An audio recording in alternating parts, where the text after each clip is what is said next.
James experiences quite a few changes in episode 7, ending with perhaps the most significant one when he drafts Sir Stuart Strange into his League of the Damned. When episode 7 begins, we see James is basically in the same place he was in episode 6. And now it's even a little worse because he's not certain if he killed Winter or not. Episode 7 does open with Winter's funeral, and an interesting point of note, as the priest officiates over her services, he tells Helga, "I cannot say the words that Winter is going home to God." He makes Helga say those words for him because Winter is considered a damned person by the community of London. And this is a very significant concept for James right now, because what James has to decide in this episode is James really a damned person? This is the belief we've seen James operating under throughout the series. When James first returns, one of the first sentences he says is, "And I have sinned." James has a lot of guilt he is carrying around, and he sees himself as a damned person. I thought Winter's death was kind of going to serve as a catalyst for James to get him back on track. It actually added to the guilt that James already has. One of the more significant changes that James goes through in the episode happens when he's visited by Mr. Chichester. Mr. Chichester makes James for the first time acknowledge that James hammered that gate shut, trapping those slaves inside the ship. Going through this process of having to acknowledge to another person for the first time that he was responsible for this seemed to be pretty cathartic for James, because by the end of the meeting, he has a new plan. Chichester asks him to be the witness to try to punish Sir Stuart for being in charge of the slaves being on the ship The Influence, but instead of just agreeing or saying no, or I don't care, James comes back with, "I have an alternative suggestion."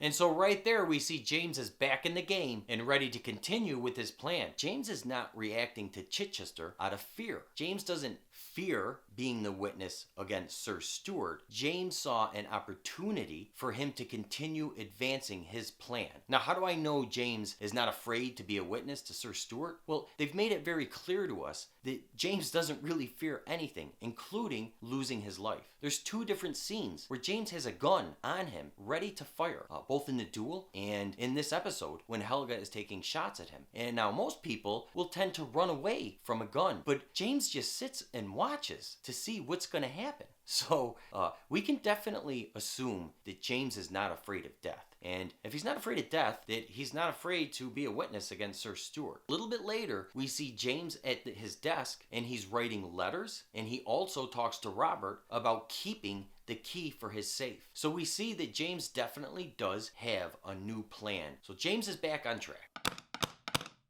One thing that didn't change from episode 6 was James's attitude towards Zilpha. Zilpha approaches James and tries to get things going again. She says she even understands what happens the last time, meaning she understands why she finally gave herself to James, and in the middle of sex, he ran away scared. So that was a lot for Zilpha to take, and she approaches James and she says, "I understand the timing was bad." But we get a really, really cold-hearted James here, and he insists that they are over, he does not love her, and that the relationship is never going to happen. For the first time, we see James tell Zilpha he's busy with work. This is really significant. And in every other instance that we have seen James and Zilpha on screen, James always puts Zilpha above everything and always makes time for her. But in episode 7, James had no time for Zilpha. Zilpha tries to push, saying, "I know your nature, I know this isn't true," because it's not. What James is saying to Zilpha is not true. What James is saying to Zilpha at this point is just an extension of what happened in episode 6. We see when James pulls away from Zilpha that he's overwhelmed and scared of what he's doing with being with her, and when Zilpha approaches him in episode 7, it's just more of the same. And so he does shut it down and send her away. But this is not how James truly feels, and there is going to be more with Zilpha and James, and they let us know this in episode 7. It is after this that he has the flashback, and we see Zilpha in this savior type shot. And I wonder if this is James remembering that Zilpha is really the only hope James has for saving his own soul. Because one of the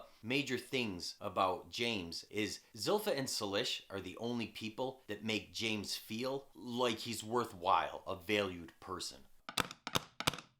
Then we're given another new piece of fairly significant information from Brace when he tells James that he killed Horace out of kindness. Now, James questions Brace's use of the word kindness a couple times, but the conversation ends in an interesting way with James telling Brace that he's needed in the kitchen. He's needed in the Delaney family kitchen. So it doesn't seem like James is going to hold this against Brace. It seems like he accepts that Brace did this to Horace, and he was questioning whether it was kindness or not, but again, he seems to accept this. He accepts that Brace mercy killed Horace. This revelation is extremely interesting because it brings into question what was Salish doing when she was trying to drown James. Before James is visited by Mr. Chichester in episode 7, he sees the spirit of Winter. And he delivers a line to Winter, which is, "You are now with those that used to sing to me by the river." And so my question is, did Salish know that James was seeing dead people? And was she possibly A, trying to mercy kill James, knowing that he would be haunted by these spirits his entire life, which he has been? We see that these spirits have not been easy for James to handle, and it's only since he learned how to use his third eye, some point when he was at Africa, that he at least has this somewhat under control. He says to Zilpha in the first episode, "One thing Africa did not cure was my love for you." Africa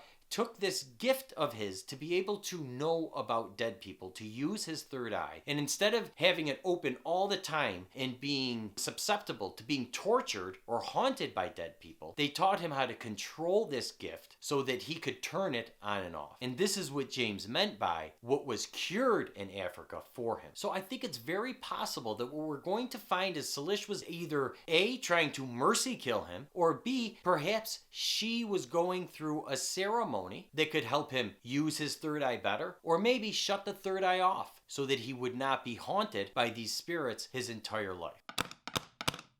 And Sir Stuart is brought in to see James. The episode closes with James delivering the line, "I have a use for you." There's two reasons that this represents such a large shift for James. It all ties into, what does James think of himself? James doesn't think that his life is worth protecting or saving. And this is not good. This is actually a problem for James. He's not actually motivated by his own self-interest. A lot of this is how he ended up on a drowning ship and was taken as a slave, because he doesn't really protect his own interests. He kind of just goes along with things, and he's not afraid of dying. James came to London to avenge Salish. That was what was driving him. And then in episode 6, he ran into the problem that Salish may not have honor to defend. And so what is James to do? It's like his mission was destroyed. And I think what we see in episode 7 is James finally come to the realization that maybe he's worth fighting for. Hopefully it is, because this is how James will find his way back to Zilpha. Because James is not with Zilpha because he doesn't think he deserves to be. And also, keep in mind, in this episode, we saw Countess Musgrove burning papers. We saw Mr. Chummonley burning his papers. But the last we saw of the doctor, he was insistent that he was going nowhere until his blues were blue, his reds were red, and his whites were white. So there's a very good chance that Dumbarton could actually be captured by Coop and possibly be putting all of the Americans in danger. Don't be afraid to like the video if you did. If you have any friends that watch Taboo, go ahead and share the video with them. It'll give you something to talk about.